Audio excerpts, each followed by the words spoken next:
ಇನ್ನು ರಿಸರ್ವೇಷನ್ ವಿಚಾರಕ್ಕೆ ಬರೋದಾದರೆ ಜನರಲ್ಲಿ ಒಂದು ಮಿಸ್ಕನ್ಸೆಪ್ಷನ್ ಇದೆ. ಏನಕ್ಕೆ ಅಂದರೆ ಒಬ್ಬ ಲಾ ಸ್ಟೂಡೆಂಟ್ ಆಗಿ ಅಥವಾ ಒಂದು ಕಾನ್ಸ್ಟಿಟ್ಯೂಷನಿನ ಫ್ಯಾಕಲ್ಟಿ ಆಗಿ ನಾನು ಹುಡುಗರ ಹತ್ರ ಮಾತಾಡ್ಬೇಕಾದ್ರೆ ನನಗನ್ಸಿದ್ದೇನು ಅಂದರೆ, ತುಂಬ ಜನ ಏನಂತ ಅಂದ್ಕೊಂಡಿರ್ತಾರೆ, doctor B R Ambedkar original ಕಾನ್ಸ್ಟಿಟ್ಯೂಷನ್ಲೇ SC ST ರಿಸರ್ವೇಷನ್ ಕೊಡಿಸಿದ್ರು. ಅದು ಯಾವ ರೀತಿ ಅಂದರೆ ಎಂಪ್ಲಾಯ್ಮೆಂಟ್ ಮತ್ತು ಎಜುಕೇಷನ್ ವಿಚಾರಕ್ಕೆ ಅಂತೇಳಿ ತುಂಬ ಜನ ಅಂದ್ಕೊಂಡಿರ್ತಾರೆ. ಬಟ್ ನನ್ನ ಕ್ವಶನ್ ಇರೋದಲ್ಲ. ಏನಕ್ಕೆ ಅಂದರೆ, ನಾವು ಕಾನ್ಸ್ಟಿಟ್ಯೂಷನನ್ನು ಓದಿದಾಗ ಗೊತ್ತಾಯಿತು, ಡಾಕ್ಟರ್ ಬಿ ಆರ್ ಅಂಬೇಡ್ಕರ್ ಏನು ರೆಪ್ರೆಸೆಂಟೇಷನ್ ಕೊಡಿಸಿದ್ರು ಅದು ಕೇವಲ ಪೊಲಿಟಿಕ್ಸಿನ ವಿಚಾರದಲ್ಲಿ, ಅಂದರೆ ಆರ್ಟಿಕಲ್ 330 ಅಂಡರ್ ಲೋಕಸಭೆ ವಿಚಾರದಲ್ಲಿ ಆಗಿರ್ಬೋದು, ಅಥವಾ ಆರ್ಟಿಕಲ್ 332 ಅಂಡರ್ ವಿಧಾನಸಭೆ ಎಲೆಕ್ಷನ್ಸಲ್ಲಿ ರಿಸರ್ವೇಷನ್ ಕೊಡಿಸಿದ್ದು. ಅದನ್ನು ಬಿಟ್ಟರೆ ಎಂಪ್ಲಾಯ್ಮೆಂಟ್ ವಿಚಾರದಲ್ಲಿ ಆರ್ಟಿಕಲ್ 16 ಅಂಡರ್ ನಾವು ಒಂದು ಪಾಯಿಂಟನ್ನು ಕಾಣ್ತೀವಿ, ಇತರ ಹಿಂದುಳಿದಂಥ ವರ್ಗದವರು ಅಥವಾ ಯಾರು ಬೇಕಾದ್ರೂ ಆಗಿರ್ಬೋದು ಅವರಿಗೆ ಮೀಸಲಾತಿಯನ್ನು ಕೊಡ್ಬೋದು ಅಂತೇಳಿ ಸ್ಟೇಟಿಗೆ ಅಧಿಕಾರವನ್ನು ಕೊಟ್ಟರು. ಆದರೆ ನನ್ನಲ್ಲಿರುವಂಥ ಒಂದು ಪ್ರಶ್ನೆ ಏನು ಅಂದರೆ, ಡಾಕ್ಟರ್ ಬಿ ಆರ್ ಅಂಬೇಡ್ಕರ್ 1919 1950 ಕೂಡ ಅವ್ರು ಫೈಟ್ ಮಾಡ್ತಾರೆ. ಆದರೆ ಅವ್ರು ಫೈಟ್ ಮಾಡಿ ಕಾನ್ಸ್ಟಿಟ್ಯೂಂಟ್ ಅಸೆಂಬ್ಲಿ ಡಿಬೇಟ್ಸ್ ಅನ್ನು, ಏನಕ್ಕೆ ಅಂದರೆ ನೀವು ಒಬ್ಬರು ಲಾಯರ್ ಆಗಿರೋದಕ್ಕೆ ನಾನು ಈ ಪ್ರಶ್ನೆ ಕೇಳ್ತಾ ಇದ್ದೀನಿ, ಕಾನ್ಸ್ಟಿಟ್ಯೂಂಟ್ ಅಸೆಂಬ್ಲಿ ಡಿಬೇಟ್ಸ್ ಅನ್ನು ನೋಡಿದಾಗ ಅಲ್ಲಿ ಬರೀ ಪೊಲಿಟಿಕಲ್ ರೆಪ್ರೆಸೆಂಟೇಷನ್ಗೆ ಮಾತ್ರ ಫೈಟ್ ಮಾಡಲಾಯ್ತಾ, ಅಥವಾ ಒರಿಜಿನಲ್ ಕಾನ್ಸ್ಟಿಟ್ಯೂಷನ್ ನೀವು ಕೂಡ ಒಂದು ಪ್ರೊಟೆಕ್ಷನ್ ತಗೊಳ್ಬೋದಿತ್ತಲ್ಲ, ಸೇಫ್ ಗಾರ್ಡ್ ತಗೊಳ್ಬೋದಿತ್ತಲ್ಲ? ಏನಕ್ಕೆ ನೀವು ಸಿಕ್ಸ್ನ ವಿಚಾರಕ್ಕೆ ಬರೋದಾದ್ರೆ, ಸಿಕ್ಕರು ಒಂದು ಡ್ಯಾಗರನ್ನು ಬಳಸ್ತಾರೆ ಅಥವಾ ಕರ್ಪಣ್ ಅಂತ ಹೇಳ್ತೀವಿ, ಅದನ್ನ ಬಳಸಿ ಎಲ್ಲಿ ಬೇಕಾದ್ರೂ ಬಳಸಲಿಕ್ಕೆ ಅವ್ರು ಅವಕಾಶ ಮಾಡಿಕೊಂಡ್ರು, ಅಂದರೆ ಪ್ರೊಟೆಕ್ಷನ್ ತೊಗೊಂಡ್ರು. ಆದರೆ ಅದೇ ರೀತಿಯ ಪ್ರೊಟೆಕ್ಷನ್ ಅಥವಾ ಅದೇ ರೀತಿಯ ರಿಸರ್ವೇಷನ್ ಒರಿಜಿನಲ್ ಕಾನ್ಸ್ಟಿಟ್ಯೂಷನಲ್ಲೇ ತಗೊಳ್ಬೋದಿತ್ತಲ್ಲ, ಎಂಪ್ಲಾಯ್ಮೆಂಟ್ ಮತ್ತು ಯಾವುದು ಎಜುಕೇಷನ್ ವಿಚಾರದಲ್ಲಿ. ಆದರೆ ಅವತ್ತಿಗೆ ಎಂಪ್ಲಾಯ್ಮೆಂಟ್ ಎಜುಕೇಷನ್ಗಿಂತ ಬರೀ ಪೊಲಿಟಿಕಲ್ ರೆಪ್ರೆಸೆಂಟೇಷನ್ ಮುಖ್ಯ ಆಯಿತು ಅಂತ ನಿಮ್ಗೆ ಅನಿಸುತ್ತಾ? ಖಂಡಿತ. ಒಂದು ಏನಂದರೆ, ನೀವು ಹೇಳಿದಾಗೆ ಪೊಲಿಟಿಕಲ್ ರಿಸರ್ವೇಷನ್ ಬಗ್ಗೆ ಮಾತ್ರ ಬಾಬಾ ಸಾಹೇಬರು ಹೋರಾಟ ಮಾಡಿದ್ರ ಅಂತ ಕೇಳಿದಾಗ ಖಂಡಿತವಾಗ್ಲೂ ಇಲ್ಲ. ಯಾಕಂದರೆ ಅವರು ನೀವು ಸೈಮನ್ ಆಯೋಗದ ಮುಂದೆ ಇರ್ಬೋದು, ಅದಕ್ಕಿಂತ ಹಿಂದೆ ಬಂದಂಥ ಆಯೋಗಗಳ ಮುಂದೆ ಇರ್ಬೋದು, ಅಥವಾ ಈವನ್ ರೌಂಡ್ ಟೇಬಲ್ ಕಾನ್ಫರೆನ್ಸಲ್ಲಿ ಇರ್ಬೋದು, ಈವನ್ ಕಾನ್ಸ್ಟಿಟ್ಯೂಷನಲ್ ಡಿಬೇಟ್ಸಲ್ಲೂ ಕೂಡ ಇರ್ಬೋದು, ನೀವು ಅವರು ಕೇವಲ ಪೊಲಿಟಿಕಲ್ ರಿಸರ್ವೇಷನ್ ಬಗ್ಗೆ ಮಾತಾಡಲಿಲ್ಲ. ಅವರು ಎಜುಕೇಷನ್ ಬಗ್ಗೆನೂ ಮಾತಾಡಿದ್ರು, ಎಂಪ್ಲಾಯ್ಮೆಂಟ್ ಬಗ್ಗೆನೂ ಮಾತಾಡಿದ್ರು. ಮತ್ತು ಇನ್ನೂ ವಿಶೇಷ ಅಂದರೆ ಏನಪ್ಪ ಅಂದರೆ, ಅವ್ರು ಹೇಳಿದ್ದು ಪೊಲಿಟಿಕಲ್ ರಿಸರ್ವೇಷನ್ಗೆ ಕಾಲಮಿತಿ ಇರಲಿ, 10 years ಇರಲಿ, ಆದರೆ ಈ ಎಜುಕೇಷನ್ ಮತ್ತು ಎಂಪ್ಲಾಯ್ಮೆಂಟ್ ಇದೆಯಲ್ಲ, ಇದಕ್ಕೆ ಯಾವುದೇ ಕಾಲಮಿತಿ ಇರಬಾರ್ದು. ಓಕೆ, ಕಾಲಮಿತಿ ಯಾವುದಪ್ಪ ಅಂದರೆ, ನನ್ನ ಮುಂದಿನ ಪ್ರಶ್ನೆ ಕೂಡ ಅದೇ ಆಗಿತ್ತು. ಯಾವ ಕ್ರೈಟೀರಿಯಾ ಇದೆಯಲ್ಲ, ಆ ಉದಾಹರಣೆಗೆ ಈಗ ನಿಮಗೆ ಜ್ವರ ಬಂದಿದೆ, ನೀವು ಎಲ್ಲಿವರೆಗೂ ಮೆಡಿಸಿನ್ ತಗೋಬೇಕು? ಜ್ವರ ಇರೋವರೆಗೂ. ಹಾಗೆ ನೀವು ಶಿಕ್ಷಣ ಮತ್ತು ಉದ್ಯೋಗದಲ್ಲಿ ನಿಮಗೆ ಮೀಸಲಾತಿ ಅನ್ನೋದು ಏನಪ್ಪ ಅಂದರೆ, ನಿಮ್ಮ ಕೈಯಲ್ಲಿ ಆಗ್ತಾ ಇಲ್ಲ, ನಿಮಗೆ ಕೊಡ್ತಾ ಇದೀವಿ ಅಂತ ಅಲ್ಲ. ಓಕೆ, ಇದು ಹೇಗೆಂದರೆ, ಈಗ ನನ್ನ ಕೈಯಲ್ಲಿ ಆಗ್ತಾ ಇಲ್ಲ ಸರ್ ಕೊಡಿ ಪರ್ಮಿಷನ್ ಅಂದರೆ 1 ದಿನ ಕೊಡ್ಬೋದು, 2 ದಿನ ಕೊಡ್ಬೋದು, 3ನೇ ದಿನ ಕೊಡ್ಲಿಕ್ಕಾಗಲ್ಲ. ಬಟ್ ಮೀಸಲಾತಿ ಅನ್ನೋದು ಹಂಗಲ್ಲ, ಕೈಯೆಲ್ಲ ಆಗ್ತಾ ಇಲ್ಲ ಕೊಡಿ ಅಂತ ಅನ್ನೋದಲ್ಲ ಮೀಸಲಾತಿ. ಮೀಸಲಾತಿ ಅಂದರೆ ಏನಪ್ಪ ಅಂದರೆ, ನನ್ನ ಜಾತಿಯ ಕಾರಣಕ್ಕೆ, ನನ್ನ ಸೋಷಿಯಲ್ ಆ್ಯಂಡ್ ಎಜುಕೇಷನಲ್ ಹ್ಯಾಂಡಿಕ್ಯಾಪ್ ಕಾರಣಕ್ಕೆ, ನನ್ನ ಜಾತಿಯ ಕಾರಣಕ್ಕೆ ನೀವು ನನಗೆ ಅಲ್ಲಿ ಅವಕಾಶನೇ ಕೊಡ್ತಾ ಇಲ್ಲ. ಹಾಗಾಗಿ ನನಗೆ ನೀವು ಅವಕಾಶ ಕೊಡಬೇಕು ಅನ್ನೋದು mandatory. That is what reservation is. ಅಲ್ಲ, ಅದನ್ನೇ ತಗೊಳ್ಬೋದಿತ್ತಲ್ಲ ಅಂತ ಇದೆ. ಎಸ್, ಇವನ್ ನೀವು ಒರಿಜಿನಲ್ ಕಾನ್ಸ್ಟಿಟ್ಯೂಷನ್ ನೀವು ತಗೊಳ್ಳೋದಾದ್ರೆ, ಅದು ಉದಾಹರಣೆಗೆ ನಾನು ನಿಮ್ಗೆ ಹೇಳ್ತೀನಿ. ಈಗ ಕಾನ್ಸ್ಟಿಟ್ಯೂಂಟ್ ಅಸೆಂಬ್ಲಿ ಆಯ್ತಲ್ಲ, ಬಾಬಾ ಸಾಹೇಬ್ರನ್ನ ಕಾನ್ಸ್ಟಿಟ್ಯೂಂಟ್ ಅಸೆಂಬ್ಲಿಗೆ ಹೋಗೋದಕ್ಕೆ ಬಿಡಲ್ಲ, ಕಾಂಗ್ರೆಸ್ನವ್ರು ಸೋಲಿಸ್ತಾರೆ. ಹೌದು, ಅವ್ರನ್ನ ಕಾನ್ಸ್ಟಿಟ್ಯೂಂಟ್ ಅಸೆಂಬ್ಲಿಗೆ ಕಳಿಸಲ್ಲ. ಹೌದು. ಅವಾಗ ಏನಾಗುತ್ತೆ ಅಂದ್ರೆ, ಮೊದಲನೇ ಕಾನ್ಸ್ಟಿಟ್ಯೂಂಟ್ ಅಸೆಂಬ್ಲಿ ಆಕ್ಚುಲಿ ಅಲ್ಲೊಂದು ಟ್ವಿಸ್ಟ್ ಏನು ಅಂದರೆ, ಅವರು ಒಂದಿಷ್ಟು ಇಸ್ಲಾಮಿನ ಬಗ್ಗೆ ಆಗಿರಲಿ, ಒಂದಿಷ್ಟು ವಿರುದ್ಧವಾಗಿ ಯಾವ ರೀತಿ ಹಿಂದೂ ಧರ್ಮವನ್ನು ವಿರೋಧ ಮಾಡಿದ್ರು, ಅದೇ ರೀತಿ ಇಸ್ಲಾಂ ಧರ್ಮದಲ್ಲಿರುವಂಥ ಕೆಲವೊಂದು ಕೊಳಕು ಪದ್ಧತಿಗಳನ್ನು ವಿರೋಧ ಮಾಡಿದ್ರು, ನಿಜ. ಆದರೆ ಆವತ್ತಿಗೆ Indian National Congress doctor B R Ambedkar ಅವರನ್ನ ಕಾನ್ಸ್ಟಿಟ್ಯೂಂಟ್ ಅಸೆಂಬ್ಲಿಯಿಂದ ದೂರ ಇಡಬೇಕು ಅಂತ ಪ್ರಯತ್ನ ಪಟ್ಟರು. ಆದರೆ ಇವತ್ತಿಗೆ ಆಲ್ ಇಂಡಿಯಾ ಮುಸ್ಲಿಂ ಲೀಗಿನ ಸಪೋರ್ಟಿಂದ ಗೆದ್ದು doctor B R Ambedkar constituent assembly member ಆಗ್ತಾರೆ. ಅಫ್ಕೋರ್ಸ್, ಅದೇನಂದ್ರೆ ಜೋಗೇಂದ್ರನಾಥ್ ಮಂಡಲ್ ಅಂತೇಳಿ ವೆಸ್ಟ್ ಬೆಂಗಾಲ್ದಲ್ಲಿ ಇದ್ದಂಥವ್ರು ಅವ್ರ ಸ್ಥಾನವನ್ನ ತೆರವುಗೊಳಿಸಿ ಇವ್ರನ್ನ ಅದ್ರ ಹಿನ್ನೆಲೆ ಹೇಳ್ತಾ ಇದ್ದೀನಿ. ಯಾಕೆ ಹಂಗಾಯ್ತು ನೀವು ಹೇಳಿದ್ರಲ್ಲ, ಯಾಕೆ ಮುಸ್ಲಿಂ ಲೀಗ್ ಅವರು ಬಾಬಾ ಸಾಹೇಬ್ರನ್ನ ಸಪೋರ್ಟ್ ಮಾಡಿ ಒಳಗೆ ಕಳಿಸ್ತಾರೆ ಅದಕ್ಕೆ ಕಾರಣ. ಮೊದಲನೇ ಡಿಬೇಟಲ್ಲೇ, ಕಾನ್ಸ್ಟಿಟ್ಯೂಂಟ್ ಅಸೆಂಬ್ಲಿ ಡಿಬೇಟಲ್ಲಿ ಏನಾಗುತ್ತಂದರೆ, ಸರ್ದಾರ್ ಪಟೇಲರು ಏನು ಮಾಡ್ತಾರೆ, ಈ ಮೀಸಲಾತಿಯನ್ನು ರದ್ದು ಮಾಡಿಬಿಡ್ತಾರೆ. ಅಂದರೆ ಹೊಸ ಕಾನ್ಸ್ಟಿಟ್ಯೂಷನಲ್ಲಿ ರಿಸರ್ವೇಷನ್ ಕಾನ್ಸೆಪ್ಟನ್ನ ಸೇರಿಸೋದೇ ಬೇಡ. ಯಾಕೆ ಅಂದರೆ 1935 ಈ ಮೀಸಲಾತಿ ಕೇವಲ 10 ವರ್ಷಕ್ಕೆ ಮಾತ್ರ ಅಂತ ಅಲ್ಲಿ ಮೆನ್ಷನ್ ಮಾಡಿದ್ದೀರಿ. ಹಾಗಾಗಿ ನಾವು ಇಯರ್ ಇನ್ 1947 10 years ಆಗೋಗ್ಬಿಟ್ಟಿದೆ, ಅದನ್ನು ತೆಗಿಬೇಕು ಅಂತ ತೆಗೆದಾಕ್ತಾರೆ. ಅಲ್ಲಿ ಜೋಗೇಂದ್ರ 1935 10 years ಅಂತಾನೆ ಇತ್ತು ಒಂದು ಟೈಮ್ ಪೀರಿಯಡ್. ಅದನ್ನು ಹೇಳ್ತೀನಿ ಎಲ್ಲಿ ಏನಂತ ಅಲ್ಲಿ ಹೇಳ್ತೀನಿ. ಬಟ್ ಅದು ಅವ್ರು ಹೇಳೋದು 10 years ಮಾತ್ರ ಅಂತ. ಜೋಗೇಂದ್ರನಾಥ್ ಮಂಡಲ್ ಅದನ್ನು ವಿರೋಧ ಮಾಡ್ತಾರೆ ಮುಸ್ಲಿಂ ಲೀಗಿಂದ. ಕಾಂಗ್ರೆಸ್ನ ಪಕ್ಷದೊಬ್ಬ ನಾಗಪ್ಪ ಅನ್ನುವಂಥ ಆಂಧ್ರ ಪ್ರದೇಶದೊಬ್ಬ MP ವಿರೋಧ ಮಾಡ್ತಾರೆ. ನಾಗಪ್ಪನ ಪಾರ್ಟಿ ಶಿಸ್ತಿನ ಹೆಸರಿನಲ್ಲಿ ಬಾಯಿ ಮುಚ್ಚಿಸ್ತಾರೆ. You have to stand with the party decision ಅಂತ. ಇವ್ರನ್ನ ನೀನು ಒಬ್ಬನೇ ಇದೆಯಾ, ಏನು ಮಾಡ್ತೀಯಾ, you tell your opinion, we will take a call ಅಂತೇಳಿ ವಿರೋಧ ಮಾಡ್ತಾರೆ. ಆವಾಗ ಜೋಗೇಂದ್ರನಾಥ್ ಮಂಡಲ್ಗೆ ಅರ್ಥ ಆಗುತ್ತೆ, ಅದೇ ಟೈಮಲ್ಲಿ ಜಗಜೀವನ್ ರಾಮ್ ಅವ್ರನ್ನ ಬಾಬಾ ಸಾಹೇಬರು ಭೇಟಿ ಮಾಡಿ ಕೇಳ್ತಾರೆ, ಈ ಥರ ಮೀಸಲಾತಿ ತೆಗೆದಾಗ್ತಾ ಇದ್ದಾರೆ, you have to raise your voice ಅಂತ. ಪಾಪ ಅವ್ರು ಯಾಕೋ ಅದು ಇದು ಮಾಡೋದಿಲ್ಲ. ಸೊ ನಂತರ ಆವಾಗ ಏನಾಗುತ್ತೆ, ಜೋಗೇಂದ್ರನಾಥ್ ಮಂಡಲ್ ಆವಾಗ ಅವರು ಬಾಬಾ ಸಾಹೇಬ್ರನ್ನ ಭೇಟಿ ಮಾಡ್ತಾರೆ. ಸಿ ನಮಗೆ we have become voiceless in the constituent assembly. ಮತ್ತೆ ಕಾಂಗ್ರೆಸ್ ಮೀಸಲಾತಿಯನ್ನು ತೆಗಿಬೇಕು ಅಂತ ತೀರ್ಮಾನ ತಗೊಂಡಿದ್ದಾರೆ. ನೀವು ನನ್ನ ಮಾತಿಗೆ ಬೆಲೆ ಇಲ್ಲ, ನನ್ನಂತ 100 ಜನ ಇದ್ರೂ ಪ್ರಯೋಜನ ಇಲ್ಲ, ನಿಮ್ಮಂತರ ಒಬ್ರು ಒಳಗೋಗ್ಬೇಕು, ಹಾಗಾಗಿ ನಾನು ಒಂದು ತೀರ್ಮಾನಕ್ಕೆ ಬಂದಿದ್ದೀನಿ, ನಾನು ನನ್ನ ಸ್ಥಾನಕ್ಕೆ ರಾಜೀನಾಮೆ ಕೊಡ್ತೀನಿ, ನೀವು ಒಳಗೋಗಿ ಅಂತೇಳಿ ಆಗ ಅವರ ಸ್ಥಾನಕ್ಕೆ ರಾಜೀನಾಮೆ ಕೊಟ್ಟು ಅಂಬೇಡ್ಕರ್ನ ಒಳಗೆ ಕಳಿಸ್ತಾರೆ. ಬಂದಂತವ್ರು ಮೊದಲು ಮಾಡೋ ಕೆಲಸ ಏನು ಗೊತ್ತಾ, ಪಟೇಲ್ ಯಾವ ಮೀಸಲಾತಿಯನ್ನ ನಾನು 35 ಆಕ್ಟ್ ಅನ್ನ ಉಲ್ಲೇಖ ಮಾಡಿ 10 ವರ್ಷ ಅಂತೇಳಿ ತೆಗಿತೀನಿ ಅಂತ ಹೇಳ್ತಾರೆ, ಆಗ ಬಾಬಾ ಸಾಹೇಬ್ ಅಂಬೇಡ್ಕರ್ ಪಟೇಲ್ನ ಕಿಂಡಲ್ ಆಗಿ ಮಾತಾಡ್ತಾರೆ. ಕಿಂಡಲ್ಸ್ ಒಂಥರ ಟಿಕಾಯಿಸ್ತಾರೆ. ಏನಂತ ಗೊತ್ತಾ, C I was the signatory of Poona pact. Poona pact signatory ನಾನು. ಮೀಸಲಾತಿಯ ವಿಷಯ ಬಂದಿರೋದ ಪೂನಾ ಪ್ಯಾಕ್ಟ್ ಅಲ್ಲಿ. ಹೌದು. ಅದರ ನಂತರ ಜಾಯಿಂಟ್ ಕಮಿಟಿಯಲ್ಲಿ ಬಾಬಾ ಸಾಹೇಬ್ ಒಬ್ಬರೇ ಮೆಂಬರ್ ಇದ್ದು, ಜಾಯಿಂಟ್ ಕಮಿಟಿಗೆ ಇವ್ರು ಕಾಂಗ್ರೆಸ್ ಅವ್ರು ಹೋಗಲ್ಲ. ಓಕೆ. ಇಂಗ್ಲೆಂಡ್ ಸರ್ಕಾರ ಒಂದು ಕಮಿಟಿ ಮಾಡ್ತಾ ಇತ್ತು 3rd ರೌಂಡ್ ಟೇಬಲ್ ಕಾನ್ಫರೆನ್ಸ್ ನಂತರ. ಕಾಂಗ್ರೆಸ್ ಆಗಲಿ ಗಾಂಧಿ ಆಗಲಿ ಹೋಗಲ್ಲ, ಅದನ್ನ ಬಾಬಾ ಸಾಹೇಬರು ಬ್ರಿಟಿಷರು ಅವ್ರನ್ನ ಕರೀತಾರೆ, ಇವ್ರು ಹೋಗ್ತಾರೆ.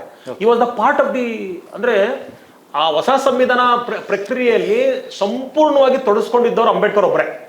1935 ಕಾನ್ಸ್ಟಿಟ್ಯೂಷನ್ ಇದೆಯಲ್ಲ, ಆಕ್ಟ್ ಇದೆಯಲ್ಲ, ಆ ಮಾಡುವ ಪ್ರಕ್ರಿಯೆಯಲ್ಲಿ ತೊಡಗಿದ್ದಂತವ್ರು ಒಬ್ಬರೇ ಅಂಬೇಡ್ಕರ್ ಒಬ್ಬರೇ. ಇನ್ನು ಬೇರೆಯವರೆಲ್ಲರೂ ಅಲ್ಲಲ್ಲಿ ಬಂದವರು ಅಲ್ಲಲ್ಲಿ ಹೋದವ್ರೆ. ಯಾಕೆಂದ್ರೆ ಇಂಡಿಯನ್ ನ್ಯಾಷನಲ್ ಕಾಂಗ್ರೆಸ್ ಬರೀ 2nd ರೌಂಡ್ ಟೇಬಲ್ ಕಾನ್ಫರೆನ್ಸ್ ಹೋಗಲ್ಲ, 3rd ಹೋಗಲ್ಲ, ಡಾಕ್ಟರ್ ಬಿ ಆರ್ ಅಂಬೇಡ್ಕರ್ ಹೋಗಲ್ಲ ಅವರು. ಹೌದು. ಹಾಗಾಗಿ ಏನಾಗುತ್ತೆ, ಆವಾಗ ಅಂಬೇಡ್ಕರ್ ಹೇಳ್ತಾರೆ, ನಾನು ಪೂನಾ ಪ್ಯಾಕ್ಟ್ ಸಿಗ್ನೇಟರಿ, ನಾನು ಜಾಯಿಂಟ್ ಕಮಿಟಿಯಲ್ಲಿ ಇದ್ದಂಥವನು, ನನಗೆ ಗೊತ್ತಿದೆ ಚೆನ್ನಾಗಿ, ನಿಮಗೆ ಗೊತ್ತಿದೆಯಾ, ನೀವು ಹೇಳ್ದಂಗೆ ನಿಜ, it is for 10 years, but please go through the draft of Poona pact and 1935 act. ಏನ್ ಹೇಳುತ್ತಂದ್ರೆ, the political reservation shall remain only for 10 years, and every 10 years based on the need it can be decided. But ಆದ್ರೆ education ಮತ್ತು employment reservation ಇದೆಯಲ್ಲ, there is no time frame for it. ಯಾಕಂದ್ರೆ the criteria itself is the time frame. ಅಲ್ಲ, ಅದೇ ಕಾರಣಕ್ಕೆ ನಾನು ಕೇಳಿದ್ದು original constitution ಇದೆ. ಈಗ ಉದಾಹರಣೆಗೆ ನೀವು 16-4 ಅಲ್ಲಿ ಅದು ಮುಂಚೆ ಇರಲಿಲ್ವಲ್ಲ, ಆಮೇಲೆ ಫಸ್ಟ್ ಅಮೆಂಡ್ಮೆಂಟ್ ಆಕ್ಟ್ ಮುಖಾಂತರ. ಅದರಲ್ಲಿ ಏನಾಗುತ್ತಂದ್ರೆ, ಈಗ ಎಕ್ಸಾಂಪಲ್ ನಿಮಗೆ ನೀವು 15 ಮತ್ತು 14 ತಗೊಂಡಾಗ ಅದರೊಳಗೆ ಬರುವಂತ ಕ್ಲಾಸಸ್ ತಗೊಂಡಾಗ ಅಲ್ಲಿ ಸ್ಪಷ್ಟವಾಗಿ ಹೇಳುತ್ತೆ ಶೆಡ್ಯೂಲ್ ಕಾಸ್ಟ್ ಅಂತ ಎಲ್ಲಿ ಹೇಳಲ್ಲ. ನೀವು ಹೇಳ್ದಂಗೆ ಈಗ ಉದಾಹರಣೆಗೆ 15(4) ಏನ್ ಹೇಳುತ್ತೆ, nothing in this article shell prevent A state from making any special provision for any class of citizen. ಅಲ್ಲ, ಅದೇ ಪಾಯಿಂಟ್ ಫಸ್ಟ್ ಅಮೆಂಡ್ಮೆಂಟ್ ಆಕ್ಟ್ ಮುಖಾಂತರ ಇಂಟ್ರೊಡ್ಯೂಸ್ ಮಾಡಲಾಯಿತು. ಅದನ್ನ ಹೇಳ್ತಾರೆ. ಯಾಕೆ ಅದನ್ನ ಮಾಡಿದ್ರು ಅಂತ ಹೇಳಿದ್ರೆ, ಇದೆಲ್ಲವೂ ಗೊಂದಲಗಳಿದ್ವು. ನೀವ್ ಹೇಳಿದ್ರಲ್ಲ, ಈ ಪ್ರಶ್ನೆ ತೆಗಿತಾ ಇತ್ತು, ಇದು ಇಲ್ವಲ್ಲ ಅದಿಲ್ವಲ್ಲ ಅಂತ. So then it was made as a part of the constitution. It was made as a part of the constitution. ಮೊದ್ಲೇನಾಗಿತ್ತು ಅಂದ್ರೆ, ಅದನ್ನ ಬರೀ ಗವರ್ನಮೆಂಟ್ ಆರ್ಡರ್ಗಳ ಮುಖಾಂತರ ಮಾಡ್ತಿದ್ರು. ಗವರ್ಮೆಂಟ್ ಪಾಲಿಸಿ ಅದು, ಆರ್ಡರ್ಗಳ ಮುಖಾಂತರ ಮಾಡ್ತಿದ್ರು. ಇವತ್ತು ಅದನ್ನೇ ಮಾಡ್ತಾ ಇರೋದು. ಯಾಕೆ ಇವತ್ತು ಮೀಸಲಾತಿಯನ್ನ you are not able to question in the court ಅಂದ್ರೆ, the reservation has not become an act. ಈಗ ಏನಾಗಿದೆ ಅಂದ್ರೆ, ನೀವು ಕಾನ್ಸ್ಟಿಟ್ಯೂಷನ್ ಇದೆ, ಆದ್ರೆ ಅದನ್ನ ನೀವು ಏನಾಗ್ತದೆ ಅಂದ್ರೆ, ಮಾಡ್ತೀವಾ ಇಲ್ವಾ ಅಂತ ಹೇಳಿದಾಗ, ಮಾಡದೇ ಇದ್ದಾಗ ಪ್ರಶ್ನೆ ಮಾಡ್ಬೋದಾ ಇಲ್ವಾ ಅಂತ ಹೇಳಿದಾಗ, ನೀವು ಅದೊಂದು ಆಕ್ಟ್ ಮಾಡಿದಾಗ ಆಗ್ತದೆ. ಅಂಡ್ ಈ ಎಜುಕೇಶನ್ ಮತ್ತೆ ಎಂಪ್ಲಾಯ್ಮೆಂಟ್ ವಿಚಾರದಲ್ಲಿ ಏನಿದೆ, ಇದು ಎವ್ರಿ 10 years ಒಂದ್ಸಲ ಮಾಡ್ತಿರಲ್ಲ, ಪರ್ಮನೆಂಟ್? It is permanent. ನಾನು ಹೇಳಿದ್ನಲ್ಲ, ಎಲ್ಲಿವರೆಗೂ ಪರ್ಮನೆಂಟ್ ಅಂದ್ರೆ, ಈ ಸಾಮಾಜಿಕ ಪಿಡುಗು ಇದೆಯಲ್ಲ, ಅಥವಾ ನಿಮ್ಮ ಹಿಂದುಳುವಿಕೆ ಅಂತಿದೆಯಲ್ಲ, ಮತ್ತು ನಿಮ್ಮ ಶೈಕ್ಷಣಿಕ ಹಿಂದುಳುವಿಕೆ ಅಂತಿದೆಯಲ್ಲ, ನೀವು ಇವತ್ತು ತಗೊಳ್ಳಿ, ನೀವು ಎಜುಕೇಶನಲ್ಲಿ ದಲಿತರಲ್ಲಿ ಇವತ್ತು ಶೆಡ್ಯೂಲ್ ಕಾಸ್ಟ್ ಮತ್ತು ಶೆಡ್ಯೂಲ್ ಟ್ರೈಬ್ ಅಲ್ಲಿ ಉಟ್ಕೊಂಡಿದ್ದಾರೆ ವಿದ್ಯಾವಂತರು. ಆದರೆ comparatively you comparatively look at the higher education. Looking at individual, ನೀವು ಬಲ್ಕ್ ಮಾಸ್ ಅಲ್ಲಿ ನೋಡ್ತಾ ಇದ್ದಾರೆ. ನಾನು ಹೇಳಿದ್ರೆ 100 ಸಂಖ್ಯೆಯಲ್ಲಿ ಭಾಗ ಮಾಡಿ ನೋಡಿ ಅದು. ಈಗ ಫಸ್ಟ್ ಅಮೆಂಡ್ಮೆಂಟ್ ಆಕ್ಟಿನ ಮುಖಾಂತರ ಎಂಪ್ಲಾಯ್ಮೆಂಟ್ ಅಲ್ಲಿ ಮತ್ತೆ ಎಜುಕೇಶನ್, ಶಿಕ್ಷಣ ಆಗಿಲ್ಲ ಮತ್ತು ಉದ್ಯೋಗದ ಅವಕಾಶದಲ್ಲಿ ಪಡ್ಕೊಂಡಿದ್ರೆ ಅದು ಪರ್ಮನೆಂಟ್.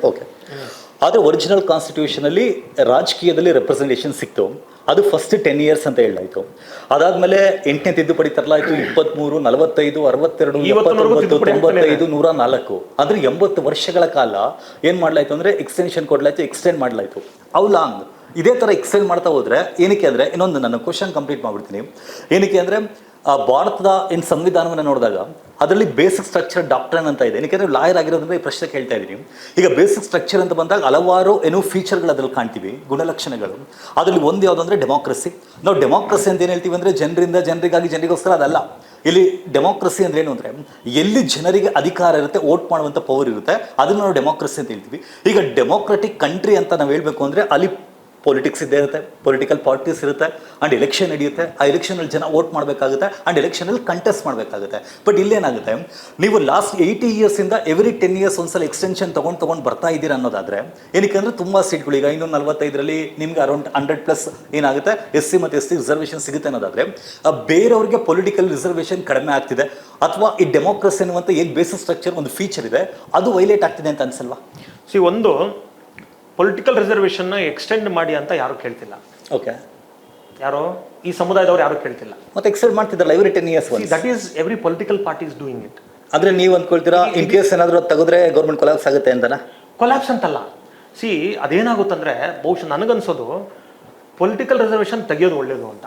ಓಕೆ, ಯಾಕೆ ಅಂದ್ರೆ ಈ ಪೊಲಿಟಿಕಲ್ ರಿಸರ್ವೇಷನ್ ಇದೆಯಲ್ಲ, ಇದರಿಂದ ಈ ಕಮ್ಯುನಿಟಿಗಳಿಗೆ ಏನು ಲಾಭ ಆಗಿಲ್ಲ. ಓಕೆ, ಏನು ಲಾಭ ಆಗಿಲ್ಲ. ಯಾಕಂದ್ರೆ the people who have been elected through these political parties, they have not remained as the voice of their community, they have remained as the voice of the political parties. Okay, ಇವರು ಯಾವ ಜನರನ್ನ ಪ್ರತಿನಿಧಿಸ್ತಾ ಇದ್ದಾರೆ ಅವರ ಧ್ವನಿಯಾಗಬೇಕಾಗಿದ್ದವರು ಅವರ ಧ್ವನಿಯಾಗಿ ಉಳಿದಿಲ್ಲ. ಅವರು ಇವತ್ತು ಅವರು ತಮ್ಮ ಪಕ್ಷ ಮತ್ತು ತಮ್ಮ ಹೈಕಮಾಂಡ್ ನ ಧ್ವನಿಯಾಗಿ ಉಳ್ಕೊಂಡಿದ್ದಾರೆ. ಹಾಗಾಗಿ ಇಂಥವ್ರು ಕಟ್ಕೊಂಡು ಏನ್ ಮಾಡ್ತೀರಿ ನೀವು? ಎಜುಕೇಶನ್ ರಿಸರ್ವೇಷನ್ ತಗೊಂಡಾಗ ಅಲ್ಲಿ ಇಂಡಿವಿಜುವಲ್ ಪೊಲಿಟಿಕ್ಸ್ ನಿಮ್ಗೆ ಒಪ್ಪಿಗೆ, that's not a big problem for us. Okay, ಆದ್ರೆ ಯಾಕೆ ಪಾರ್ಟಿಗಳು ಇದನ್ನ ಮುಂದುವರಿಸ್ತಾ ಇದ್ದಾರೆ ಅಂದ್ರೆ, ಇವರನ್ನ ಎಷ್ಟು ಮಜಾ ಇದೆ ಅದರಲ್ಲಿ, ತಮಾಷೆ ಇದೆ ಅಂದ್ರೆ ನೋಡಿ, ನೀವು ಪೊಲಿಟಿಕಲ್ ರಿಸರ್ವೇಷನ್ ಮುಂದುವರಿಸ್ತಾ ಇದ್ದಾರೆ. ಓಕೆ, ಆದ್ರೆ ಈ ಎಜುಕೇಶನ್ ಮತ್ತು ಎಂಪ್ಲಾಯ್ಮೆಂಟ್ ರಿಸರ್ವೇಷನ್ ಇದೆಯಲ್ಲ, ಇದನ್ನ ಹೆಂಗೆ ಪೆಟ್ಟು ಕೊಡ್ತಾ ಇದ್ದಾರೆ ಇದಕ್ಕೆ ಅಂತ. ಯಾವ ರೀತಿ? ಎಜುಕೇಶನ್ ಮತ್ತು ಎಂಪ್ಲಾಯ್ಮೆಂಟ್ ರಿಸರ್ವೇಷನ್ಗೆ ಯಾವ ರೀತಿ ಅಂತ ಹೇಳಿದ್ರೆ, ಈ ರಾಜಕಾರಣಿಗಳನ್ನೇ ಬಳಸ್ಕೊಂಡು, ಈ ಸಮುದಾಯದಿಂದ ಆಯ್ಕೆ ಆಗಿರುವ ರಾಜಕಾರಣಿಗಳನ್ನೇ ಬಳಸ್ಕೊಂಡು ತಮ್ಮ ಪಾಲಿಸಿಗಳ ಮುಖಾಂತರ, ಉದಾಹರಣೆಗೆ ನೀವು ಇವತ್ತು ತೆಗೆದು ನೋಡ್ರಿ, ನೀವು ಸ್ಟೇಟ್ ಆಗಿರ್ಬೋದು, ಸೆಂಟ್ರಲ್ ಆಗಿರ್ಬೋದು. ಈ ಉದಾಹರಣೆಗೆ ನೀವು ಹೇಳಿದವಾಗಲೇ OBC ಗಳಿಗೆ ಯಾಕೆ 52% ಕೊಟ್ಟಿಲ್ಲ, ಬರೀ 32% ಅಂತ. ಅದನ್ನೇನು ಮಾಡ್ತಾರೆ, 50% ಸೀಲಿಂಗ್ ಅಂತ ಹಾಕ್ಬಿಟ್ರು. ಓಕೆ, 50% ಸೀಲಿಂಗ್ ಮೇಲೆ ದಾಟಲ್ಲ ಅಂತ. ಆದ್ರೆ EWS ಬಂದಾಗ ಅದು ಯಾಕೆ ಸೀಲಿಂಗ್ ರೈಸ್ ಆಯ್ತು, ಅದನ್ನ ಯಾಕೆ ನೀವು ವಿರೋಧ? ತುಂಬಾ ಸ್ಟೇಟ್ಸ್ ಅಲ್ಲೂ ಆಗಿದೆ ಅಲ್ವಾ? ಒಂದು ರೀಸನ್, ಈಗ ಇಂದಿರಾ ಸಾನೆ ಕೇಸಲ್ಲಿ ಒಂದು ಪಾಯಿಂಟ್ ಹೇಳ್ತಾರೆ, ಯಾವಾಗ ಸ್ಟೇಟಿಗೆ ಒಂದು ಕ್ವಾಂಟಿಫೈಬಲ್ ಡೇಟಾ ಇರುತ್ತೆ ಅಂಡ್ ತುಂಬಾ ಹಿಂದುಳಿದಿದ್ದಾರೆ ಅಂತ ಅನ್ಸುತ್ತೆ, ಅಥವಾ ಎಲ್ರಿಗೂ ಯಾರಿಗೆ ಅವಶ್ಯಕವಾಗಿ ರೆಪ್ರೆಸೆಂಟೇಷನ್ ಬೇಕಿತ್ತು ಅವರಿಗೆ ಪ್ರಾತಿನಿಧ್ಯ ಅಥವಾ ಸಮಾನ ಅವಕಾಶ ಸಿಗ್ತಿಲ್ಲ ಅಂತ ಕಂಪೆಲಿಂಗ್ ರೀಸನ್ ಇರಬೇಕಾದ್ರೆ ಅಂತವ್ರಿಗೆ ಕೊಡ್ಬೋದು, 50% ರೂಲ್ ಬ್ರೀಚ್ ಆಗ್ಬೋದು ಅಂತ ಹೇಳ್ತಾರಲ್ಲ. ಅದನ್ನೇ ಹೇಳ್ತಾ ಇರೋದು. ನೀವು ಹೇಳ್ದಂಗೆ ನ್ಯಾಷನಲ್ ಲೆವೆಲಲ್ಲಿ 52% OBCಗಳು ಇರೋದ್ರಿಂದ ಅದರ್ ಬ್ಯಾಕ್ವರ್ಡ್ ಕಾಸ್ಟ್ಗಳು ಡೆಫಿನೆಟ್ಲಿ ಅವ್ರು, ನನಗನ್ಸುತ್ತೆ ಎಂಪ್ಲಾಯ್ಮೆಂಟ್ಲಿ ಇವತ್ತು ಕೂಡ ಅವ್ರು ಅಂಡರ್ ರೆಪ್ರೆಸೆಂಟೆಡ್. ಇವತ್ತು ಕೂಡ ನೀವು ತಗೊಳ್ಳಿ, ನೀವು ಎಕ್ಸಾಂಪಲ್ ನೀವು ಜುಡಿಷಿಯರಿ ತಗೊಳ್ಳಿ ಅಥವಾ ಹೈಯರ್. ಒಂದು ಔಟ್ರೈಟ್ ಕ್ವಶನ್ ಕೇಳ್ತೀನಿ ನಾನು, EWS ನೀವು ವಿರೋಧ ಮಾಡ್ತೀರಾ ಅಥವಾ ಅದ್ರ ಪರನಾ? I am against EWS. ಯಾಕೆ ಅಂತ ಹೇಳಿದ್ರೆ, ಸಾಮಾಜಿಕವಾಗಿ ಮತ್ತು ಶೈಕ್ಷಣಿಕವಾಗಿ ಹಿಂದುಳಿದಿದ್ರೆ ಮಾತ್ರ ಹಿಂದುಳಿಕೆ. ಈಗ ಅವೆರಡೂ ಇರುತ್ತೆ. ಎಕನಾಮಿಕಲಿ ಏನಕ್ಕೆ ಅಂದ್ರೆ, ಇವತ್ತು ಎಲ್ಲರೂ ಮಾಡ್ತಿರೋದು ಹೊಟ್ಟೆಗಾಗಿ, ಗೇಣು ಬಟ್ಟೆಗಾಗಿ ನೀವೆಲ್ಲರೂ ಕೇಳಿರ್ತೀರಾ. ಅಂಡ್ ದುಡ್ಡಿಲ್ಲ. ಈಗ ನಾನು ಬ್ರಾಹ್ಮಿನ್, ನನಗೇನೋ ಜ್ಞಾನ ಇದೆ, ಬಟ್ ನನಗೆ ₹1 ದುಡ್ಡಿಲ್ಲ ಅಂದಾಗ ಅವನ ಕ್ಯಾಸ್ಟ್ ಮತ್ತೆ ಆ ಶಿಕ್ಷಣ ತಗೊಂಡು ಏನ್ ಮಾಡ್ತಾನೆ? ನಿಮ್ಮ ಪ್ರಶ್ನೆ ಜೀವನ ನಡಿಬೇಕಲ್ಲ. ನಿಮ್ಮ ಪ್ರಶ್ನೆಲ್ಲ ಉತ್ತರ ಇದೆ. ಏನಂದ್ರೆ, ಯಾವ ರೀತಿ ಇವತ್ತು ನಿಮಗೆ ಇಲ್ಲಿ ಏನೋ ರಿಸರ್ವೇಷನ್ ಕೊಡ್ತಾ ಇರೋದು, ಅವಕಾಶ ಕೊಡ್ತಾ ಇರೋದು ನಿಮಗೆ ಜ್ಞಾನ ಇಲ್ಲ ಅಂತಲ್ಲ, ಆ ಜ್ಞಾನ ಪಡೀಲಿಕ್ಕೆ ಅವಕಾಶ ಇಲ್ಲ ಅಂತ. ಓಕೆ, ಅವಕಾಶ ಇಲ್ಲ ಅಂತಲ್ಲ. ಈಗ ಆ ಕಮ್ಯುನಿಟಿಗಳಿಗೆ thousands of years, hundreds of generation ಇಂದ ಅವ್ರಿಗೆ ಅವಕಾಶ. ಒಂದು ಬಡತನ ಇದೆಯಲ್ಲ, ಬಡತನ ನಿರ್ಮೂಲನೆಗೆ ಅನೇಕ ಕಾರ್ಯಕ್ರಮಗಳಿದೆ. ಜಸ್ಟ್ ನೀವು ಒಂದು ಆರ್ಗ್ಯುಮೆಂಟ್ನ ಕೌಂಟರ್ ಮಾಡ್ಲಿಕ್ಕೆ ಹೇಳ್ತಾ ಇದ್ದೀನಿ ಅಷ್ಟೇ. ಜಸ್ಟ್ ಏನಕ್ಕೆ ಅಂದರೆ, ಒಂದು ಅಮೆಂಡ್ಮೆಂಟ್ ತರ್ತಾರೆ. ಆ ಅಮೆಂಡ್ಮೆಂಟಲ್ಲಿ ಏನಂತ ಹೇಳಾಯ್ತು ಅಂದರೆ, ಕ್ವಾಲಿಫೈ ಆಗುವಂಥ ಟೈಮಲ್ಲಿ SC/STಗಳ ವಿಚಾರದಲ್ಲಿ ನೀವು ನಾರ್ಮಲಾಗಿ ಏನು ಸ್ಟ್ಯಾಂಡರ್ಡ್ ಫಿಕ್ಸ್ ಮಾಡ್ತೀರಾ ಅದಕ್ಕಿಂತ ಲೋಯರ್ ಲೆವೆಲ್ ಸ್ಟ್ಯಾಂಡರ್ಡ್ಸನ್ನು ಫಿಕ್ಸ್ ಮಾಡಿ ಅಥವಾ ಕಟ್ ಆಫ್ ಮಾರ್ಕ್ಸನ್ನು ಕಡಿಮೆ ಮಾಡಿ ಅಂತೇಳಿ ಅಮೆಂಡ್ಮೆಂಟ್ ತರ್ತಾರಲ್ಲ. ಯಾವುದರಲ್ಲಿ ಅಮೆಂಡ್ಮೆಂಟ್? ಕಾನ್ಸ್ಟಿಟ್ಯೂಷನಲ್ಲಿ. ಯಾವುದ್ರಲ್ಲಿ? BJP ಗೌರ್ಮೆಂಟ್ ಇರಬೇಕಾದ್ರೆ 81st or 82nd ಅಮೆಂಡ್ಮೆಂಟ್ ಆ ಟೈಮಲ್ಲಿ. ಯಾರಿಗೆ ಅಲ್ಲ, ಈಗ SC/STಸ್ಗೆ ಈಗ ಒಬ್ಬ GM ಯಾರೋ ಕಂಪೀಟ್ ಮಾಡ್ತಿರ್ತಾನೆ, ಅವ್ನು ಏನು ಮಾರ್ಕ್ಸ್ ಇದೆ ಅದಕ್ಕಿಂತ ಸ್ವಲ್ಪ ಕಡಿಮೆ ಸ್ಟ್ಯಾಂಡರ್ಡ್ಸ್ ಇದ್ರೂ ನಡೆಯುತ್ತೆ ಅಂತ ಹೇಳಿ ತರಲಾಯ್ತಲ್ಲ, ಏನಕ್ಕೆ ತಂದ್ರು ಮತ್ತೆ ಅದನ್ನ? ಅದು ತರೋ ಪ್ರಶ್ನೆನೇ ಅಲ್ಲ, ಅದು ಸಿಸ್ಟಮೇ ಹಂಗಿದೆ. ಏನಂದ್ರೆ ಒಂದು ತಿಳ್ಕೊಳ್ಳಿ, ನಾವು ರಿಸರ್ವೇಷನ್ ಅಂದ ತಕ್ಷಣ ನಮಗೆ ಒಂದು ಜಾತಿ ಕಾರಣಕ್ಕೆ ಮೀಸಲಾತಿ ಇರೋದು ಮೊದಲನೇದು ಮಿತ್ತು. ರಿಸರ್ವೇಷನ್ ಜಾತಿ ಕಾರಣಕ್ಕಲ್ಲ ಇರೋದು. ಓಕೆ, ನಾನು ಇಂಥ ಜಾತಿಗೆ ಸೇರಿದಂತೆಲ್ಲ ಮೀಸಲಾತಿ ಕೊಡ್ತಾ ಇರೋದು. ನನಗೆ ನನ್ನ ಜಾತಿಯನ್ನು ನೀವು ಸಾಮಾಜಿಕವಾಗಿ, ಶೈಕ್ಷಣಿಕವಾಗಿ ಹಿಂದುಳಿಸಿದ್ದೀರಿ, ಆ ಕಾರಣಕ್ಕೆ ನನ್ನ ಕೊಡ್ತಾ ಇದ್ದೀರಿ. ಒಂದು. ಎರಡನೇದು, ನೀವು ಹೇಳಿದ್ರಲ್ಲ, SCಗಳ ತಕ್ಷಣನೇ 35% ಬಂದ್ಬಿಟ್ರೆ ಇವ್ರು ಸೀಟ್ ಸಿಕ್ಬಿಡ್ತದೆ. ಓಕೆ, ಈಗ UPSC ಎಕ್ಸಾಮ್ ಬರಿಬೇಕಾದ್ರೆ what is is eligibility? Graduation ಅಲ್ವಾ? ಏನಿದೆ ಅಂದ್ರೆ ಒಬ್ಬ ಗ್ರಾಜುಯೇಟ್ ಆದ ತಕ್ಷಣನೇ ನೀವು IAS ಆಫೀಸರ್ ಆಗ್ಬಿಡ್ತೀರಾ? ಇಟ್ ಇಸ್ ಅನ್ ಎಂಟ್ರಿ ಅಷ್ಟೇ. ಅಂದ್ರೆ ನೀವು ಅಲ್ಲಿ ಹೋಗೋದಕ್ಕೆ ಯೋಗ್ಯತೆಯನ್ನ ಪಡ್ಕೋತೀರಿ ಅಷ್ಟೇ. ನೀವು ನಾನು ಡಿಗ್ರಿ ಮಾಡಿದ ತಕ್ಷಣ ನೀವು IAS ಆಗ್ಬಿಟ್ರಿ ಅಂತಲ್ಲ. ನೀವು ಆ ಎಕ್ಸಾಮ್ ಬರೆಯೋದಕ್ಕೆ ನೀವು ಎಂಟ್ರಿಗೆ ಎಲಿಜಿಬಲ್ ಅಷ್ಟೇ. ನೀವು ಅಂದ್ರೆ ಎಕ್ಸಾಮ್ ಬರಿಬೋದು, ಆದರೆ ನೀವು IAS ಆಫೀಸರ್ ಆಗ್ಬೇಕಾದ್ರೆ ಅಲ್ಲಿ ಪಾಸ್ ಆಗಬೇಕು. ಹಾಗೆಯೇ ಶೆಡ್ಯೂಲ್ಡ್ ಕಾಸ್ಟಲ್ಲಿ ಏನಾಗಿದೆ ಅಂದರೆ ನೀವು 35% ಮಾರ್ಕ್ಸ್ ತಗೊಂಡ್ರೆ ಎಲಿಜಿಬಲ್ಲು ಅಂತ ಇದೆ. ಆದರೆ ವಾಸ್ತವ ತಿಳ್ಕೊಳ್ಳಿ, 35% ಸಿಗೋವನಿಗೆ ಯಾರಿಗೂ ಕೂಡ ಮೀಸಲಾತಿ ಕೊಡಲ್ಲ. ಅದು ಶಿಕ್ಷಣ ಆಗಿರ್ಬೋದು, ಉದ್ಯೋಗ ಆಗಿರ್ಬೋದು. ಯಾರಿಗೆ ಕೊಡ್ತಾರೆ ಅಲ್ಲಿ ರಿಸರ್ವೇಷನ್ ಅಂದರೆ ಈ ಶೆಡ್ಯೂಲ್ಡ್ ಕಾಸ್ಟ್ ಒಳಗೆ ಯಾವನು ಹೆಚ್ಚು ಅಂಕೆ ತೆಗೆದಿರ್ತಾನೆ ಅವನು ಕೊಡೋದು ಅವಕಾಶ. ಲೀಸ್ಟಲ್ಲಿರೋನು ಕೊಡೋದಲ್ಲ ಅದು. You will be selecting the best among this community, you are not selecting the worst among this community. ಅಂದ್ರೆ ನೀವು ಹೇಳಿದ್ರಲ್ಲ ಮೆರಿಟ್ ಕ್ವಾಲಿಟಿ ಅಂತ, without compromising the merit, without compromising the quality, you are going to select the best among these. ಈಗ ನೀವು 90% ತೆಗೆದಿದ್ರೆ ಇವನು 80-85% ತೆಗಿಬೋದು. ಒಂದು 5-10% difference ಇರ್ಬೋದು. There is reason for it. ನಿಮ್ಮ ಮುತ್ತಾತನ ಕಾಲದಿಂದ ನಿಮಗೆ ಜ್ಞಾನ ಇದೆ. It is in DNA. ನಮ್ಮಪ್ಪ ಎಲ್ಲೋ ಮನೇಲಿ ಜೀತಕ್ಕಿದ್ದ. ನಾನು ಫಸ್ಟ್ ಜನರೇಷನ್, ನಾನು ಅಕ್ಷರ ನೋಡಿರೋದೇ ನಮ್ಮ ಇಡೀ ವಂಶದಲ್ಲಿ ನಾನೇ ಮೊದಲಿಗ. ನೀವು 90% ತೆಗೆಯೋದು ದೊಡ್ಡದಲ್ಲ, ನಾನು 30% ತೆಗೆಯೋದು ದೊಡ್ಡದು ನಂದು. ಯಾಕಂದ್ರೆ I never seen what the letters are. So ಹಾಗಾಗಿ ಈ ಮೀಸಲಾತಿ ಅನ್ನೋದು ಇದೆಯಲ್ಲ, ನೀವು ಅವ್ರು ಕೊಡ್ಬೋದಾ? ಹಾಗಾಗಿ EWS ಇದೆಯಲ್ಲ, ನೀವು ಅವ್ರ ಬಡತನದಿಂದ ಅವ್ರನ್ನ ಹೊರಗೆ ಬರಲಿಕ್ಕೆ ಏನು ಸಹಾಯ ಬೇಕೋ ಅದನ್ನು ಮಾಡಿ, ನಾನು ಬೇಡ ಅಂತ ಹೇಳೋದಿಲ್ಲ. ಬಟ್ ಆದರೆ ಮೀಸಲಾತಿ ಇರುವ ಕಾರಣವನ್ನೇ ನೀವು ಮರೆಮಾಚಿಬಿಟ್ಟು ಅದಕ್ಕೆ ನೀವು ಆರ್ಥಿಕ ಹಿಂದುಳಿಕೆ, economic inequality or poverty is not a permanent status. ನಾನು ಇವತ್ತು ಬಡವನಾಗಿದ್ದೀನಿ, ನಾಳೆ ನಾನು ಶ್ರೀಮಂತನಾಗ್ಬೋದು. ಆದರೆ ನಾನು ಇವತ್ತು ಶೆಡ್ಯೂಲ್ ಕಾಸ್ಟ್ ಆಗಿದ್ದೀನಿ, ನಾನು ಸಾಯೋವರೆಗೂ schedule caste. So there is a mobility in economic status, but there is no mobility in social status. So ನೀವು ಮೊಬಿಲಿಟಿ ಮತ್ತು ಇಮ್ಮೊಬಿಲಿಟಿ ಎರಡನ್ನೂ ನೀವು ಸೇರಿಸ್ಬಿಟ್ಟು ಇದೇ ಕ್ರೈಟೀರಿಯಾ ಇವ್ರಿಗೂ ಅಪ್ಲೈ ಆಗುತ್ತಂದ್ರೆ ಇದು ಮೋಸ ಅಲ್ವಾ? ಈಗ ತುಂಬಾ ಜನ ನಂದು ಯಾವುದು ಕ್ಯಾಸ್ಟೇ ಅಲ್ಲ ಅಂತ ಹೇಳ್ತಾರಲ್ಲ, ಆ ಥರ ಮಾಡಿದ್ರು ಅವ್ರಿಗೆ ಕ್ಯಾಸ್ಟ್ ಕಾನ್ಷಿಯಸ್ನೆಸ್ ಇಲ್ಲ ಅಂದಾಗ ಜನರ ಜೊತೆ ಈಕ್ವಲ್ ಆಗಿರ್ಬೋದಲ್ಲ? ಖಂಡಿತ. ನೀವು ಹೇಳ್ದಂಗೆ ಆ ಥರದ ಸಂಖ್ಯೆ ಬಹಳ ಕಡಿಮೆ ಇದೆ, ಬಹಳ ಕಡಿಮೆ ಇದೆ ಆ ಥರದ್ದು. ಮತ್ತು ಆ ಥರ ಇದ್ದವರು ಡೆಫಿನೆಟ್ಲಿ ಅವರು ಆ ಥರದವ್ರ ಅವಕಾಶ ಸಿಗ್ತದೆ, ಹೋಗ್ತಾರೆ. ಅದು ಅದಕ್ಕೇನು ಅವ್ರಿಗೇನು ಸಪ್ರೇಟ್ ರಿಸರ್ವೇಷನ್ ಕೊಡಬೇಕಾ ಅಂತ ಅಂದರೆ, ಅವ್ರಿಗೆ ಅಷ್ಟು ಬೌದ್ಧಿಕ ಮಟ್ಟ ಬೆಳೆದಿದೆ ಅಂದರೆ ಅವ್ರು ಅಷ್ಟು ಕ್ವಾಲಿಟೇಟಿವ್ ಆಗೂ ಬೆಳೆದಿದ್ದಾರೆ, ಬೌದ್ಧಿಕವಾಗೂ ಬೆಳೆದಿದ್ದಾರೆ ಅಂತ ಅರ್ಥ. ನನಗನ್ಸುತ್ತೆ ಅವ್ರಿಗೇನು ವಿಶೇಷ ಸೌಲಭ್ಯಗಳು ಬೇಕಾಗಿಲ್ಲ, because of there ability, because of there capacity. ಯಾಕಂದ್ರೆ ಅವನು ಅದನ್ನು ಯೋಚನೆ ಮಾಡ್ಬೇಕಾದ್ರೆ ಅಷ್ಟರ ಮಟ್ಟಿಗೆ ಬೆಳೆದಿದ್ದಾನೆ. ಉದಾಹರಣೆಗೆ ನನ್ನ ತಗೊಳ್ಳಿ ಎಕ್ಸಾಂಪಲ್ಲು, ನಾನು I may be schedule caste. ನಾನು ಇವತ್ತು ಹೇಳ್ತೀನಿ, ನನ್ನ 1ನೇ ಕ್ಲಾಸಿಂದ ಹಿಡಿದು ನಾನು PG, ನಾನು ಲಾ ಎಲ್ಲ ಮಾಡಿದ್ದೀನಿ. ಇವತ್ತಿನವರೆಗೂ ನಾನು ಎಲ್ಲೂ ಮೀಸಲಾತಿ ತಗೊಂಡಿಲ್ಲ. ನಾನು ಮೆರಿಟಲ್ಲೇ ಬಂದಿಲ್ಲ. ಆದರೆ ಅದಕ್ಕೆ ಮಾತ್ರ ಹೋರಾಟ ಮಾಡ್ತಾ ಇದ್ದೀರಾ? ಎಸ್. ಬಿಕಾಸ್ ನನ್ನಂಗೆ ನನ್ನ ಸಮಾಜ ಇಲ್ಲ, ನಾನು ಹೋರಾಟ ಮಾಡ್ತಾ ಇರೋದು ನನಗಾಗಲ್ಲ. ಏನು ಇಲ್ದಿರೋಂಥವ್ರಿಗೆ ಅವಕಾಶಗಳು ಇದ್ದಿರೋ. ನಾನು ಇವತ್ತಿನವರೆಗೂ ನಾನು ಉದ್ಯೋಗದಲ್ಲಿ ಮೀಸಲಾತಿ ಪಡ್ಕೊಂಡಿಲ್ಲ ಎಲ್ಲೂ. ನನ್ನ PhD 2nd ರ್ಯಾಂಕ್ ನಂದು. ನಾನು ಅಲ್ಲೂ ಜನರಲ್ ಮೆರಿಟಲ್ಲೇ ಎಂಟ್ರೆನ್ಸ್ ಎಕ್ಸಾಮ್ ಕ್ಲಿಯರ್ ಮಾಡ್ಕೊಂಡೆ.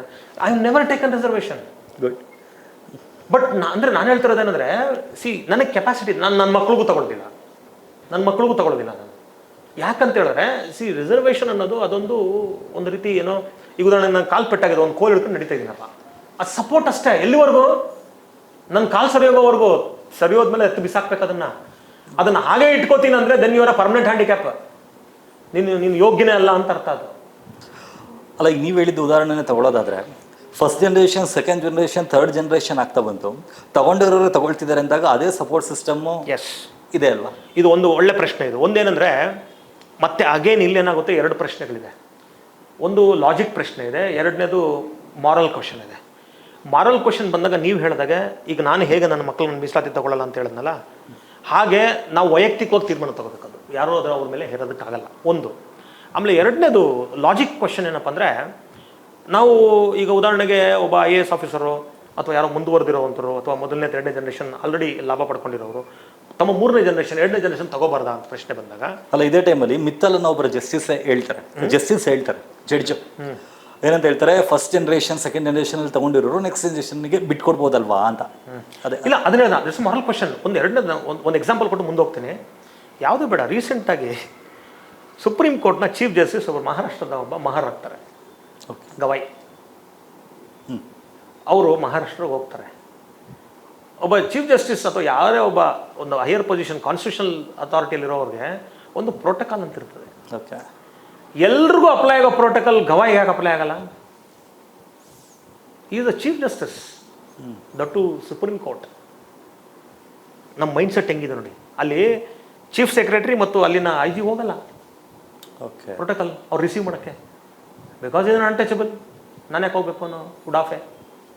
ಅಂದರೆ ಮಾನಸಿಕ ವ್ಯವಸ್ಥೆ ಹೇಗೆ? ಅಂದರೆ ಈಗ ನ್ಯೂಸ್ ಪೇಪರ್ಸ್ ಎಲ್ಲ ಫಸ್ಟ್ ಬುದ್ಧಿಸ್ಟ್ ಅಂತ ಬಂದ್ರಲ್ಲ, ಅಂದರೆ converted. Of course majority of the Indians are Buddhist are convert after Baba ಸಾಹೇಬ್ರ ನಂತರ. ಗವಾಯ್ ಅವರ ತಂದೆ ಕಾಲದಲ್ಲೇ ಅವ್ರು ಕನ್ವರ್ಟ್ ಆಗಿರೋರು. ಅವ್ರೇನಂದ್ರೆ 100% ಬುದ್ಧಿಸಮ್ನ ಪ್ರಾಕ್ಟೀಸ್ ಮಾಡ್ತಾರೆ. But still the caste remains. Okay, ಈಗ ಬಾಬಾ ಸಾಹೇಬರು ಬುದ್ಧಿಸ್ಟ್ ಆಗಿದ್ದವ್ರೆ. ಈಗ ನಾನು by practice I am Buddhist. Okay, by practice I am Buddhist. ನಾನು ಪರ್ಸ್ನಲಿ, ಓಕೆ, ನಮ್ಮ ಮನೆಯವರೆಲ್ಲರೂ ಅಂತ ಹೇಳಿದಾಗ ಅವ್ರವ್ರ ಇಚ್ಛೆ ಅದು. But my self personal I am Buddhist. So ಹಾಗಾಗಿ ಈಗ ಇದೇನಾಗುತ್ತಂದ್ರೆ, ನೀವು ಹೇಳಿದಾಗೆ ಮೀಸಲಾತಿ ಅಂದರೆ ಕ್ರೀಮಿ ಲೇಯರ್ ಕಾನ್ಸೆಪ್ಟ್ ಅಪ್ಲೈ ಮಾಡ್ಬೋದಲ್ಲ ಅಂತ.